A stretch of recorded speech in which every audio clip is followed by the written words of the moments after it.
আমরা অনেকেই আগে জন্ম নিবন্ধন করছি, পরবর্তীতে এনআইডি করছি। এনআইডিতে এক রকমের ঠিকানা দিছি, জন্ম নিবন্ধনে দিছি অন্য রকমের ঠিকানা। যে কারণে আমাদের জন্ম নিবন্ধন এবং এনআইডি ঠিকানা ম্যাচ করছে না। তো আমরা চাচ্ছি যেহেতু ন্যাশনাল আইডি কার্ড এনআইডিতে যে ঠিকানাটা দিছি এটা আমার ভ্যালিড ঠিকানা, এই অনুযায়ী জন্ম নিবন্ধনের ঠিকানাটা করতে। কিন্তু আমরা পারতেছি না। যাদের এই ধরনের সমস্যা ফেস করতেছেন, এই ধরনের জটিলতা ফেস করতেছেন তাদের জন্য আজকে কিছু গুরুত্বপূর্ণ কথা বলতে যাচ্ছি। সম্মানিত দর্শক, আপনারা যে যেখান থেকে আমার ভিডিওটি দেখছেন সকলকে জানাই আসসালামু আলাইকুম। এই ধরনের তথ্যমূলক ভিডিও পেতে আমার চ্যানেলটি সাবস্ক্রাইব করে রাখবেন। চলে যাই মূল প্রসঙ্গে। আমরা যারা জন্ম নিবন্ধন নিয়ে জটিলতার শিকার হইতেছি, ঠিকানা চেঞ্জ করতে চাচ্ছি, তাদের একটা দুঃসংবাদ কি, যদি আমরা সার্ভারে যাই তাহলে জন্ম নিবন্ধনের পোর্টালে গেলে আমরা ঠিকানা চেঞ্জ করতে পারতেছি না, ওখানে ঠিকানা চেঞ্জ করার কোনো অপশন নাই। তো সেক্ষেত্রে আপনি দুইটা ওয়ে অবলম্বন করতে পারেন। প্রথমত, আপনি সরাসরি ইউনিয়ন পরিষদে যাবেন এবং সেখানে গিয়ে আপনি জানাবেন যে আপনি আপনার জন্ম নিবন্ধনে যে ঠিকানাটা ছিল এটা চেঞ্জ করে আপনি এনআইডি অনুযায়ী ওই ঠিকানাটা বহাল রাখতে চান।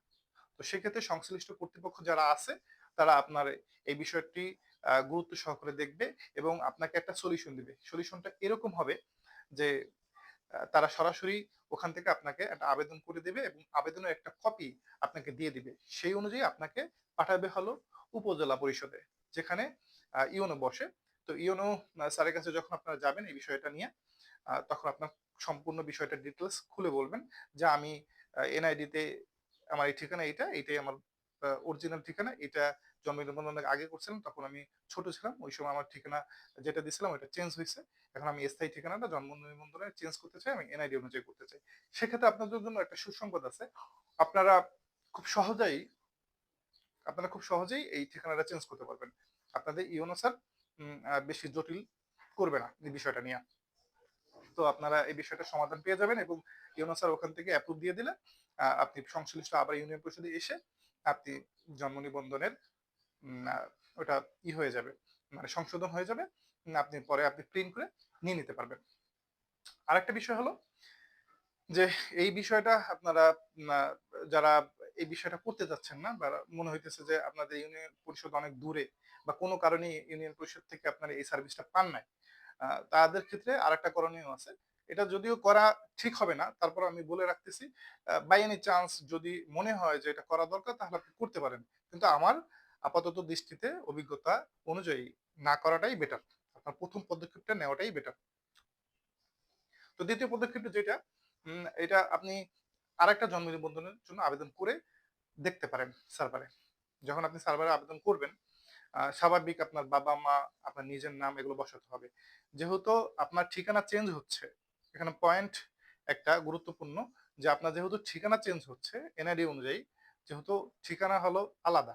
অর্থাৎ আপনি আগে যে জন্ম নিবন্ধনে যে ঠিকানা রাখছেন, এখন নতুন যে জন্ম নিবন্ধনের জন্য আবেদন করবেন, সম্পূর্ণ ঠিকানাটা হলো ডিফারেন্ট। যদি এরকম হয় তাহলে আপনার আবেদন অ্যাকসেপ্ট হওয়ার সম্ভাবনা বেশি থাকবে।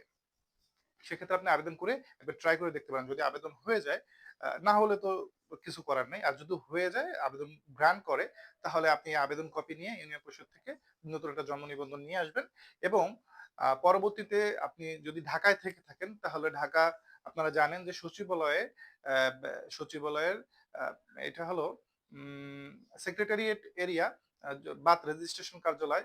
এটা হলো শিক্ষা অধিদপ্তরের উপরের তলায়। মেবি এটা ৭ কিংবা ৮ তলায়। আমি আগের একটা ভিডিওতে বলেছিলাম। আমার এক্সাক্ট এখন মনে নাই। ওই ভিডিওটা দেখলে আপনারা আ পেয়ে যাবেন। ৭ অথবা ৮ তলায়। তো গেলে আপনি বার্থ রেজিস্ট্রেশন কার্যালয় যদি নাও চিনেন কারো কাছে বললে তারা দেখায় দিবে। তো ওখানে গিয়ে আপনি ডিটেইলসটা খুলে বলতে পারেন যে আমার এই একটা জন্ম নিবন্ধন, এটা হলো অরিজিনাল। এটা অনুযায়ী আমার এনআইডি করা আছে। কিন্তু এইটা অনেক আগে করা ছিল, এটা ভুল ছিল। এটা আমি স্যার এটা ভুলের তথ্যের কারণে এটা আমি করে ফেলছি। এটা আমি করি না, মানে আমার পিতামাতা করছিল। তো এটা ভুল ছিল। তো এটা আমি আ ক্যানসেল করতে চাই। তো সেক্ষেত্রে আপনার অনেকটা ভোগান্তির শিকার হইতেই পারে, স্বাভাবিক। তো সেক্ষেত্রে আপনি আ আ তাদের কাছে একটু রিকোয়েস্ট করলে তারা বিষয়টা আমলে নেবে এবং তারা আপনার একটা এই মর্মে একটা অ্যাপ্লিকেশন দিবেন আপনি। অ্যাপ্লিকেশন নিয়ে যাবেন এবং আপনার সম্পূর্ণ ডকুমেন্টস গুলো নিয়ে যাবেন এবং ডকুমেন্টস গুলো সাবমিট করবেন। তো পরে ওইটা ওরা আমলে নিয়ে পরে আপনার এটা অ্যাকসেপ্ট করবে। অ্যাকসেপ্ট করার পরে পরবর্তীতে আপনার এটা সংশোধন ওরা করে দিবে। সংশোধন বলতে কি? মানে বাতিল করে দিবে। ওরা তো আর সংশোধন করবে না, ওরা বাতিল করে দিবে। আপনার পুরানো যে জন্ম নিবন্ধন ওটা বাতিল করবে, নতুনটা বহাল থাকবে। কিন্তু এইটা আমি মনে করি অনেক হ্যাসেল, এটা আপনার অনেক ঝামেলা পোহাইতে হবে। এটা না করারই বেটার। আর যারা করতে চান করতে পারেন। একবার ট্রাই করে দেখতে পারেন। কিন্তু ১ম পদক্ষেপটাই আপনার হয়ে যাবে। যেহেতু আপনি এনআইডি আছে, আপনার স্ট্রং একটা এভিডেন্স আছে এনআইডি। যেখানে আপনার বলাই আছে যে আপনার যে ঠিকানা, ওই ঠিকানাটা হলো আপনি দেখেন ন্যাশনাল আইডি কার্ডের ঠিকানাটা হলো এমন একটা ঠিকানা, এটা সুপার পাওয়ার ঠিকানা। তো এইটা আপনি নিয়ে যদি জন্ম নিবন্ধনের জন্য ইউনিয়ন পরিষদে যান, আপনার জীবনও ফিরাবে না।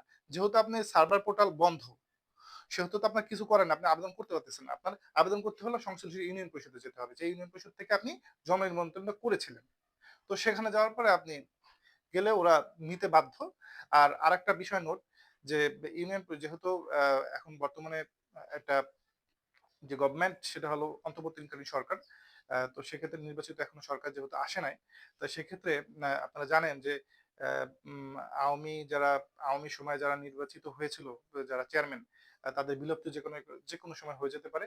তো সেক্ষেত্রে কবে নির্বাচন আসে সে পর্যন্ত আপনাদের ওয়েট করতে হবে। তো এক্ষেত্রে হয়তোবা অন্তর্বর্তীকালীন সরকার এগুলো এই কার্যক্রমগুলো উপজেলা অথবা জেলা পর্যায়ে নিয়ে যেতে পারে। তো আমার যতটুকু মনে হয় যে যত দ্রুত সম্ভব এই বিষয়টা আপনার সলিউশন করে ফেলেন।